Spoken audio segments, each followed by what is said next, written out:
Let's check out the new Live Arena season rewards. Here we go. The two 2-star basalts, two 3-star basalts, and then one 4-star basalts. Those were replaced in the slots that either had rank charms for the forge or silver. So we have some silver and rank charms gone, which to be honest, I don't think any of us are even going to notice. And adding these is very significant. Basalts are some of the most, actually relics in general, are some of the most important things in the game. Now, a lot of you guys may have purchased the basalts when they came out a while ago. I have no clue if they're going to sell more of them, but I have, for example, a ton of plus 15 wands, some plus 15 cat's gaze, and a plus 15 crown of corruption. Before they sold the basalts, I had one plus 15, no, sorry, two plus 15s. After they sold them, I had a lot more, and I still have a few basalts left. Now, they are adding quite a bit of ways. If you're a low spender, those packs weren't cheap. If you're a low spender, even free to play, you have Cursed City. It's giving out basalt there. We have some basalts up here. We have some basalts up here in the, whatever this place is called, Plague Home or something like that. Whatever this place is called. Where's the name? Soul Cross. Up here in Soul Cross, I believe these ones are 4-star basalts, which these are going to be hard for a lot of players to get. And if you can get them, you definitely want to go for it. But if not, you're going to want to pick up the basalts wherever you can. Getting your relics upgraded to 15 or to even, 4-star, this is massive upgrades. These make your champs so much more powerful. I want to go ahead and jump in here and do a few live arena fights. But if you're considering, is this season worth it for you or not? I believe every season of live arena is worth it. Not only are you going for the relic crafting materials, well, the relic crafting materials for the epic, legendary, and mythical craft, but you're also working towards your faction war or your live arena Great Hall. This is huge. This is a very, very important area. This makes the game so much easier for you. Just imagine an extra 80 accuracy in Hydra. This is a grade 3 bonus, so it costs more than these lower grades, but even for faction wars, imagine plus 80 accuracy for faction wars on top of your affinity bonus. So before you even get into your gearing, you're already sitting at 160 accuracy for your faction wars champions. Just imagine how much easier that makes gearing. An extra 20 speed, an extra 20% defense ignore, basically a savage set on your champions for those areas. It is a game changer. This is very important to do just for the area bonuses in the Great Hall. Not even considering the fact that the rewards given are a decent chunk better than before.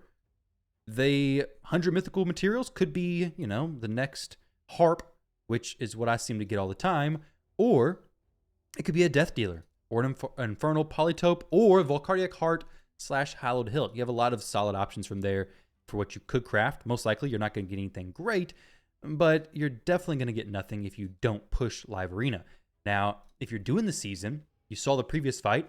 The dude just left the fight. I think I was in this recording. Maybe it wasn't in this recording. Maybe it was in the previous recording. But the dude I was going against just left the fight. If you're going against a player who you believe is stronger than you, who's going to beat you pretty easily, you don't really care about, your win-loss rate, just leave the fight. Don't worry about it. Don't stress about it, especially early in the season. The best time to push is a few weeks into the season when the most, sweaty players have already pushed up pretty high. They're getting matched with each other. And then you're just left in a position now where you can just queue up against easier opponents. Not saying they're easy, because there's plenty of players who, push slowly and they have very strong accounts, but you're going to limit the chances of you getting matched up against one of those very, very strong accounts significantly. Waiting until the season starts and gets kicked off for a little while before really starting to grind is a huge difference maker. Something I'm going to be doing different this season is trying to narrow down which champions I'm actually using. I want to get an idea of, okay, how many champions do I actually need built for this to work? I don't think my Shuzen's even built. Maybe she is. She's definitely, no, maybe, I don't know. I don't know if she's built or not. But I'm going to try to narrow down my pool. I was talking with AI not too long ago, asking like, hey, if the enemy can pick 5 champions, I can pick 5 champions. And if they pick something, I can't have a dupe of that. How many champions do I need to have built on my account to make sure I always get something that I want? And if you guys want to see a video on that, I can do a video on that. Maybe how many roles you should go for. Obviously, mythicals are going to play a massive role in that. You have mythicals who cover multiple roles just in one champion. So yeah, they're going to be significant in all that stuff. I don't know how well my Lazarius is going to nuke. Let's try it out. I don't typically use Lazarius as a nuke. It doesn't really make a ton of sense with Crixia either because he locks him out when he kills somebody. He hits pretty hard. So with Crixia on top of that, not really needed. Maybe he's more of a support role for me because of that revive. But I am looking to get more revivers built into my teams. Siegfried technically has a revive, but it's very, dependent on if he survives to actually get the revive off. Is he the last person alive? Is he not? Never really know. He is a quite tanky champion, but a lot of times he dies before the other champions die anyways. But I guess it depends really on what champs you're bringing. He's not like a Nice who you can basically guarantee is going to make it through to the next round or till everybody's dead. Nice just stays standing. Duchess, cool pick there. Don't see her that often. Go Lazarius pick again here.